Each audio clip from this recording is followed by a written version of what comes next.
Hey YouTube, this is Southern Purple One. Welcome to Boots on the Ground and news you should know. I've been very busy the last week. I've been prepping. A lot of people are getting excited about the election and civil war. I'm not getting excited about it. I'm concentrating on getting things done. Now this is good for anything happening in this world. It makes my ability to stay on my property.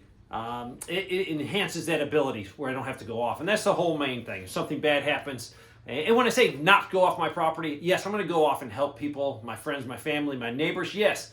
But I don't want to have to go anywhere for supplies. I don't want to have to say, oh no, I forgot about this.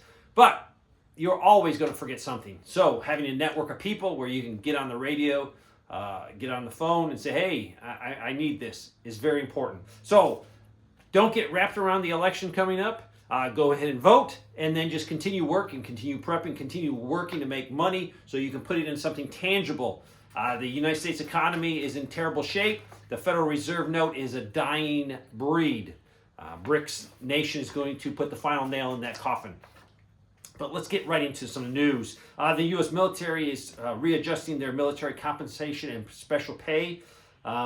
This is going to be a review. Basically, since 2003, the uniform danger pay premium was $225 per month. That's unbelievable. Has not gone up with inflation, so it's really just pennies compared to what it should be. But this is another tax. Inflation is another tax, and hopefully they will raise that benefit. Also, they're also looking at the amount of people killed during conflicts. And typically it's the lower ranks and how to compensate them. So really not your rank, but your job. And the lower enlisted always gets hit the hardest. Also, this is probably the biggest thing I'm going to tell you today. The Pentagon has started a pilot program where medical conditions that used to be where we want to accept you into the military, they're accepting you and not having to sign or do a waiver. So this is important. There's a lot of conditions. There was 38 conditions. Now there's 51 conditions. And a lot of these you don't have to get a waiver. It's just an automatic to go through. And this is because of the low numbers joining the military. But I think this is the key to this thing. They're saying, well, we're going to include more people, but I think it's also important because you can look at it from the draft point. Because a lot of people that I know said, well, I got this condition, Army doesn't take me. No longer will that apply. So are they setting themselves up for a draft? And that way they can include more people in that draft. I think they are. So if you have a child and you said, oh, I don't have to worry. They got asthma, they got this, they got that. A lot of those things have been nixed. One of them was the use of inhaler. Now individuals who haven't used an inhaler in the past 4 years will not need a medical waiver. So, childhood asthma, and that's the second most disqualifying condition. So watch that. You might think, oh, I got that condition. The military can change their rules, and they are changing their rules. Let's switch over to home buyers. In the last 6 weeks, the interest on mortgages have gone, I think, from like the 6.16 up to like 7%. So basically, that knocked you out about $33,000 in purchasing power if you're looking for a new home. Ford, they're going to be shutting down one of their F-150 lines, and this is their Lightning production. They're going to take 7 weeks off, and it's basically because of sluggish demands. People are not buying these vehicles. Electric vehicles are getting slammed. In Idaho, I was glad to see this, a regional health department in Idaho, and it covers, I think, 6 counties. And it looks like these are the first in the United States to cease providing the COVID-19 vaccines.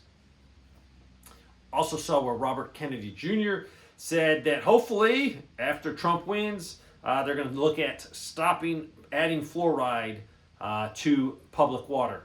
And Florida has been known to cause a lot of problems. Hopefully Boeing and the union will get together as they're getting closer.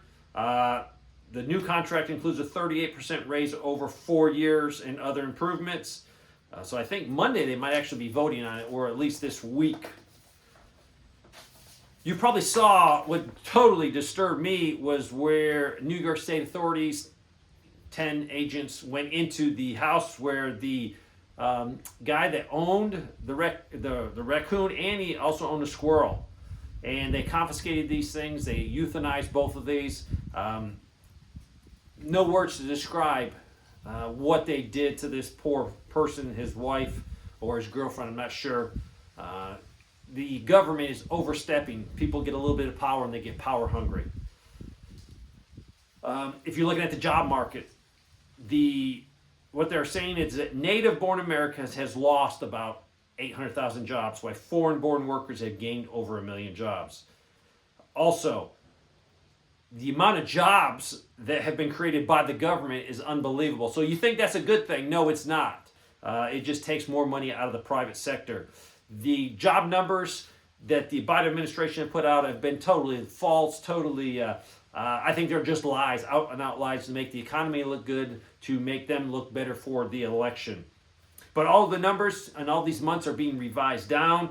August was revised down 81,000. September was revised down 31,000. And the list goes on and on. So for the last 9 months that the Biden administration and the government has put out numbers, 7 of the past 9 were also again revised lower also. This came from Lexington, Kentucky, Costco. This person buys this particular type of milk. They are no longer carrying organic whole milk, but have replaced it with an A2 milk. A2 is a better quality milk, but is not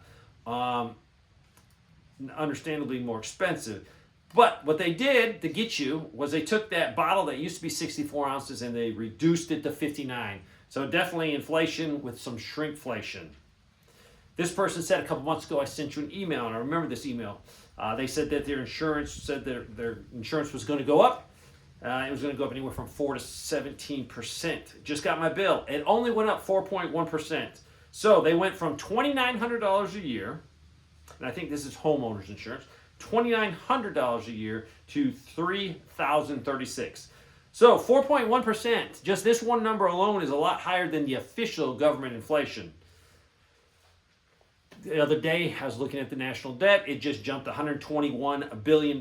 So it's very, very close to $36 trillion.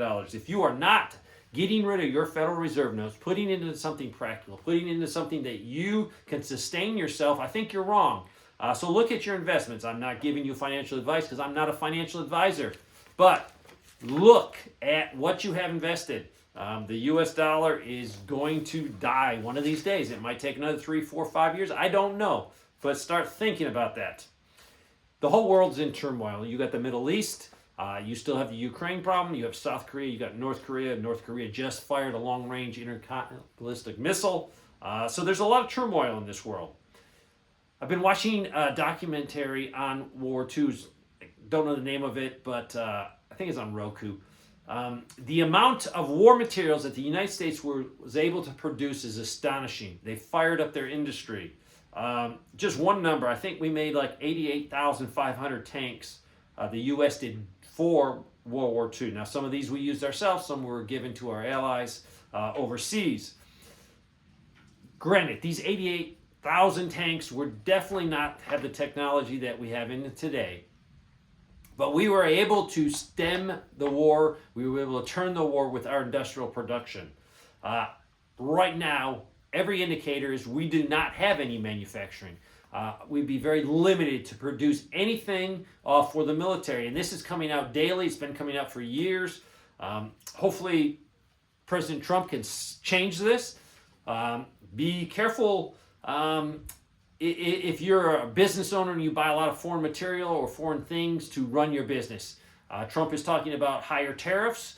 Which is a good thing long term. Short term, it could be very devastating for companies. It could be devastating for you as an individual. So start looking at what you use around your house, your homestead, your retreat, and maybe you need to purchase a little bit more of this if they do raise tariffs. Now remember, for many, many years before the income tax, our country was run off of tariffs. So don't think of tariffs as, oh, we can never do it. We could. Seriously cutting waste and abuse and fraud out of the budget. Cutting really to bare bones, and then slowly getting rid of the income tax and bringing in the tariffs, we could definitely supercharge this economy.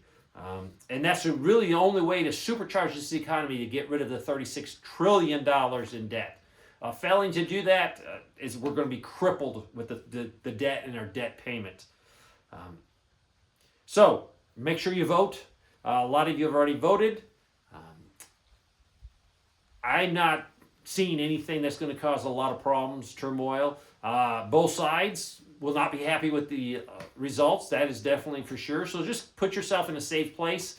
On Tuesday, put yourself in a safe place if you're traveling. Have a plan. Plan to get home. Have a plan to shelter in place wherever you are. But what I'm seeing on there, yeah, there's going to be a lot of upset people. But we've had elections every 4 years and we've gotten through it. Thanks for watching.